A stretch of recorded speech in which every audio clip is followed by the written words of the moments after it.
Hello, hello mes chers amis. Alors, toujours un plaisir de nous retrouver, n'est-ce pas?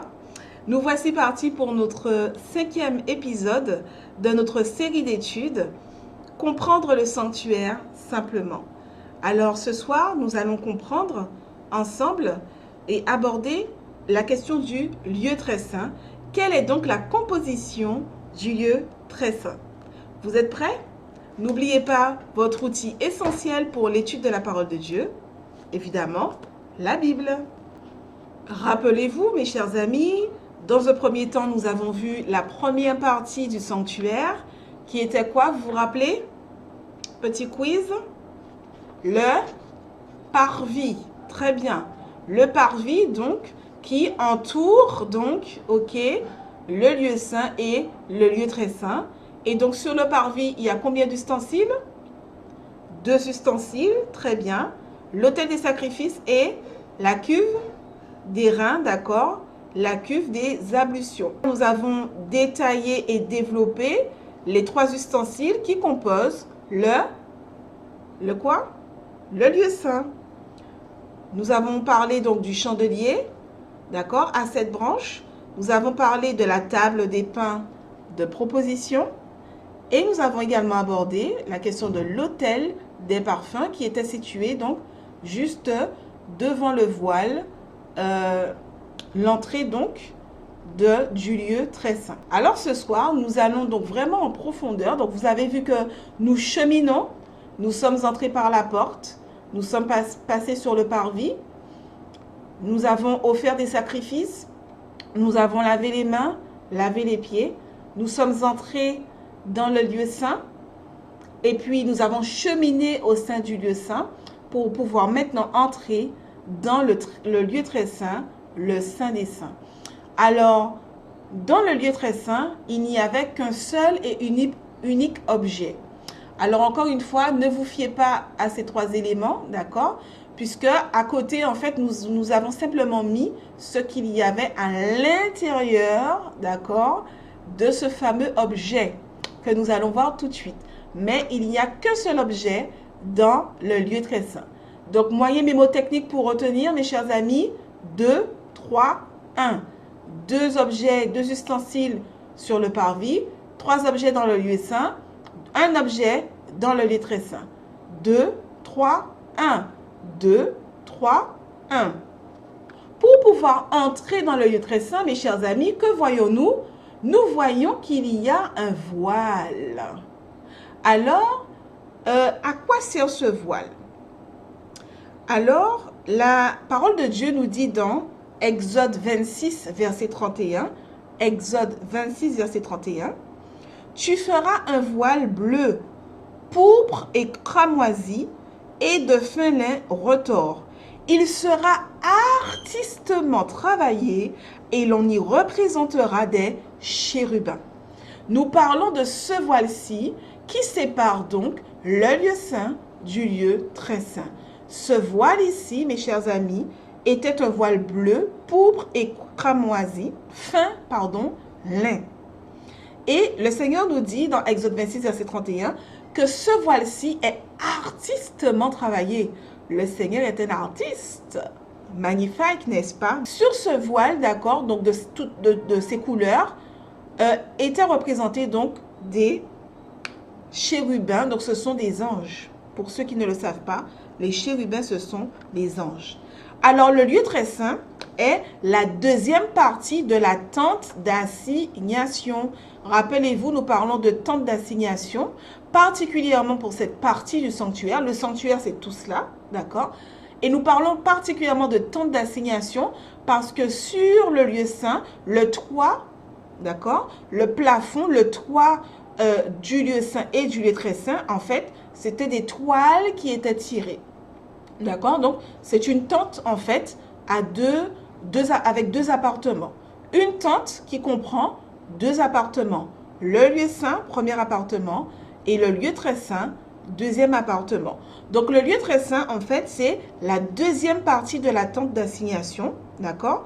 Et donc, nous venons de le dire, dont le voile était, l'entrée, pardon, était formée de magnifiques voiles, un magnifique voile de fin lin orné de chérubins. Donc, ce voile-là, en fait, il faisait à peu près 5 mètres de long, 5 mètres de long dans la longueur, 5 mètres de largeur, ok, et 5 mètres de hauteur.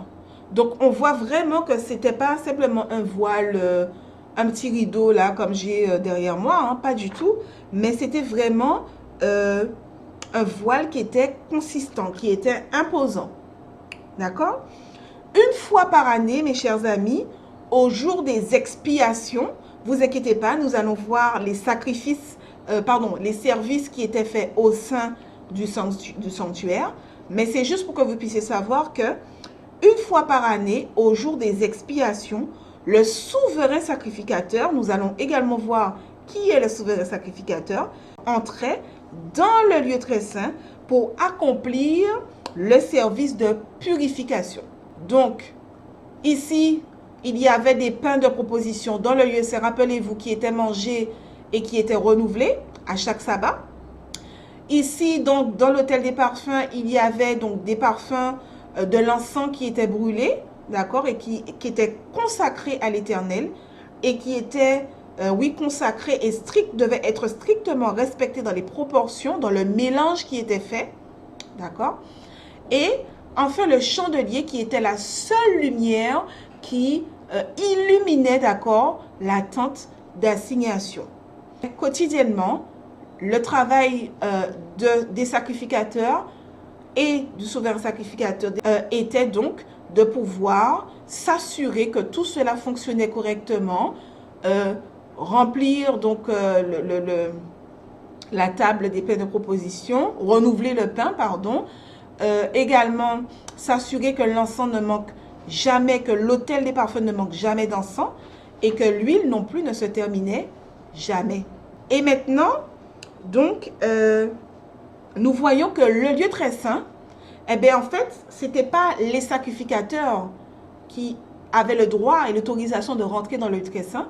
C'est uniquement le souverain sacrificateur, d'accord, qui, une fois par année, avait l'autorisation de Dieu et le devoir aussi d'entrer dans le lieu très saint pour la purification, donc, du sanctuaire. Vous inquiétez pas, mes chers amis, si cela est encore un peu compliqué pour vous, c'est tout à fait normal, car n'oubliez pas, nous étudions, nous progressons, nous cheminons, étape par étape. Ce qui est donc, mes chers amis, important de comprendre à ce stade-là, c'est que le lieu très saint est un lieu donc qui est particulier. Nous avons compris que tout cela, d'accord, tout le sanctuaire est la demeure de Dieu, est le lieu de rencontre de Dieu avec son peuple, d'accord? Mais nous comprenons que chaque partie du sanctuaire a une fonction bien particulière. Nous comprenons que chaque partie représente un ministère bien particulier. Alors maintenant, voyons voir ce qui se trouve dans le lieu très saint. Ici, si vous voyez bien, regardez bien, mes chers amis, il y a une espèce de gros truc là. Qu'est-ce que c'est que cela? Alors, mes chers amis, le seul et unique objet qu'il y avait était l'arche de l'alliance. Alors, je vais vous inviter à lire avec moi Hébreux chapitre 9, verset 3 qui nous parle du voile. Parce qu'il faut lire, il faut vérifier ce que dit la parole de Dieu. Qui nous dit, derrière le second voile, d'accord, se trouvait la partie du tabernacle appelée le Saint des Saints. Le Saint des Saints, c'est le lieu très saint. Il est saint, deux fois, Saint des Saints.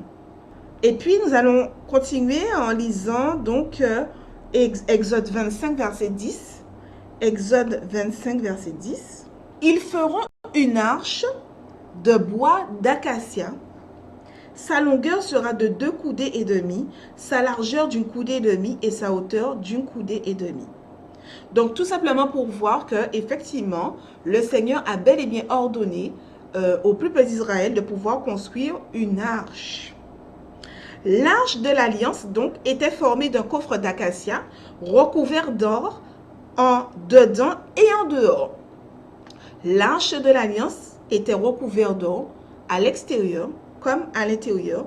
Et ainsi, l'arche de l'alliance avait également un couvercle en or massif que l'on appelle le propitiatoire. Autrement dit, ce n'est pas compliqué mes amis. Ce que nous voyons ici, l'arche, le couvercle qui recouvre l'arche de l'Alliance s'appelle tout simplement le propitiatoire. Donc, le coffre est composé, l'arche de l'Alliance, pardon, est composée du coffre et du couvercle qui s'appelle le propitiatoire. Et enfin, très important également, au-dessus du propitiatoire, d'accord, il y a deux chérubins, deux anges qui ont été sculptés, d'accord, et qui sont tournés vers l'intérieur, d'accord, vers l'intérieur de ce qu'il y a dans le coffre, dans l'arche de l'Alliance. Encore une fois, mes amis, n'oublions pas, il n'y a absolument rien qui soit du hasard dans la parole de Dieu et particulièrement dans la question du sanctuaire. Alors, maintenant, vous pouvez peut-être vous poser la question, mais ok, nous avons compris qu'il y a une arche de l'Alliance, nous avons compris qu'il y a le coffre, que cette arche de l'Alliance est composée d'un coffre et d'un couvercle, le propitiatoire. Mais concrètement, qu'y a-t-il à l'intérieur de cette arche? Pourquoi l'appeler l'arche de l'Alliance? À l'intérieur de cette arche de l'Alliance, on y trouvait les deux tables de pierre de la loi. Nous nous rappelons, mes chers amis, que Dieu a lui-même donné, d'accord, a lui-même inscrit de son droit, d'accord, les 10 commandements sur deux tables de pierre qu'il a remis à Moïse. Et donc, dans cette arche de l'Alliance, se trouvent premièrement les deux tables de pierre de la loi, les commandements de Dieu. Deuxièmement, se trouve dans le coffre également une cruche en or contenant de la manne. Une cruche en or contenant de la manne. Et enfin, troisième élément, la verge fleurie d'Aaron. La verge fleurie d'Aaron. Bâton, d'accord, qu'utilisait Aaron. Alors, si vous avez des doutes, vous pouvez lire chez vous Hébreux 9, versets 3 et 4. Hébreux 9, versets 3 et 4 qui dit « Et après le second voile, un tabernacle qui est appelé Saint des Saints, ayant l'encensoir d'or et l'arche de l'Alliance, entièrement recouverte d'or tout autour, dans laquelle était la cruche d'or qui renfermait la manne, la verge d'Aaron qui avait bourgeonné, donc qui avait fleuri, et les tables de l'Alliance, donc les tables de la loi. » Maintenant, que peut-on dire concernant le propitiatoire? Le propitiatoire, donc, comme nous l'avons dit, servait de couvercle à l'arche. Il était surmonté de deux chérubins en or massif, entre lesquels Dieu, sous forme de lumière, que l'on appelle la Shekinah, donnait ses instructions au souverain sacrificateur. Autrement dit, rappelez-vous, nous avons dit que cette pièce, en fait, était visitée combien de fois par année? Une seule fois par année. Et ce n'était pas les souverains, ce n'était pas, pardon, les sacrificateurs qui pouvaient rentrer dans ce lieu-là, mais le souverain sacrificateur. Autrement dit, c'était le chef. D'accord? C'était le chef des sacrificateurs qui avait été choisi, qui avait été oint par Dieu, qui avait été choisi pour cette mission-là. Ok? Lui seul pouvait entrer dans le lieu très saint une fois par année pour la purification des péchés, la purification du sanctuaire. Et donc là, l'information que nous avons, eh bien, c'est que le Seigneur, une fois par année, donc, il manifestait sa gloire, il faisait descendre sa lumière, la Shekinah, entre les deux chérubins sur le propitiatoire. Et par cette Shekinah, il donnait les instructions, d'accord, à son serviteur, au souverain sacrificateur, en ce qui concerne le peuple. Si vous voulez vérifier les informations concernant le propitiatoire, vous pouvez lire Exode 25, versets 10 à 22. 25, versets 10 à 22. N'oublions pas, mes chers amis, que nous avons dit que, rappelez-vous, au début de notre saison, lors de notre premier épisode, que le sanctuaire était le lieu de rencontre. était la demeure de Dieu, était la maison de Dieu, le lieu de rencontre entre Dieu et son peuple. Ça, c'est très important de vous rappeler de ça. Pourquoi? Parce que Dieu avait une manière et une méthode bien spéciale, bien particulière de montrer, d'accord, sa présence au sein du peuple au quotidien.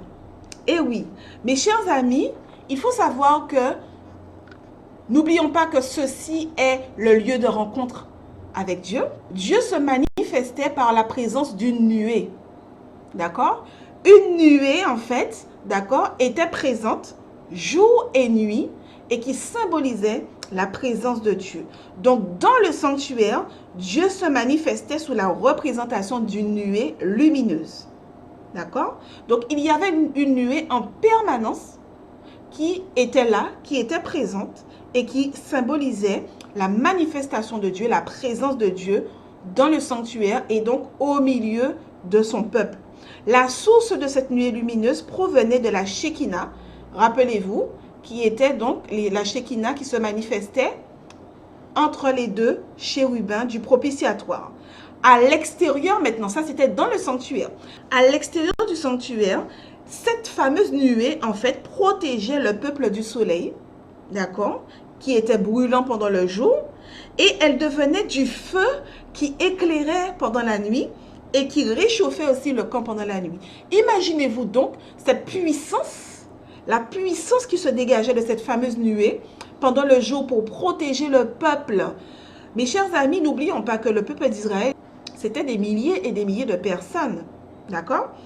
Donc, une nuée suffisamment puissante, suffisamment forte pour la journée, en fait, protégée du soleil brûlant et la nuit éclairer et réchauffer le peuple pendant la nuit. Et, mes chers amis, ce qui était très intéressant également, lorsque la nuée se levait du dessus de la tente d'assignation, d'accord, puisque la nuée était présente où? Elle était présente, d'accord, au niveau de la tente d'assignation. Donc, une fois que cette nuée se levait du dessus de la tente d'assignation, le sanctuaire devait être démonté. Tout ça, on remballe, ok? On démonte tout et emballer. Alors, tout le peuple devait se lever et se préparer pour le départ. Une fois que la nuée, en fait, s'élevait, d'accord? Le peuple comprenait que, parce que n'oublions pas que le peuple hébreu, le peuple d'Israël était en exode.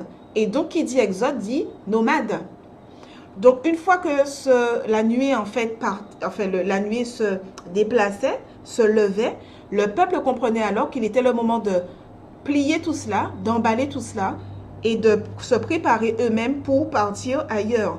Ils se mettaient donc en marche dans la direction où se dirigeait la nuée.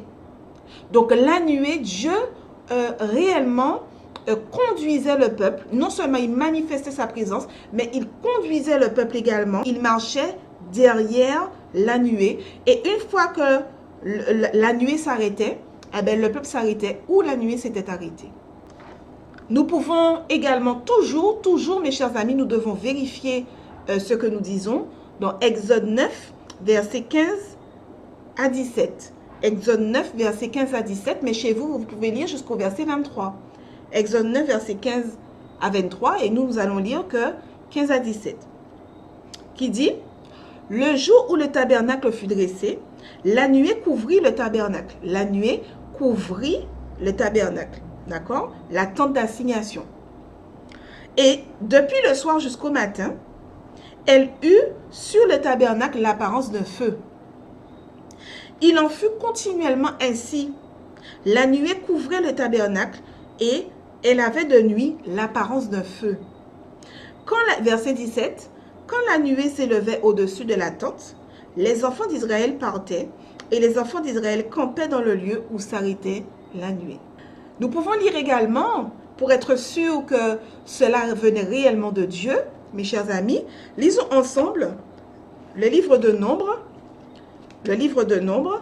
le chapitre 7 et le verset 89. Nombre 7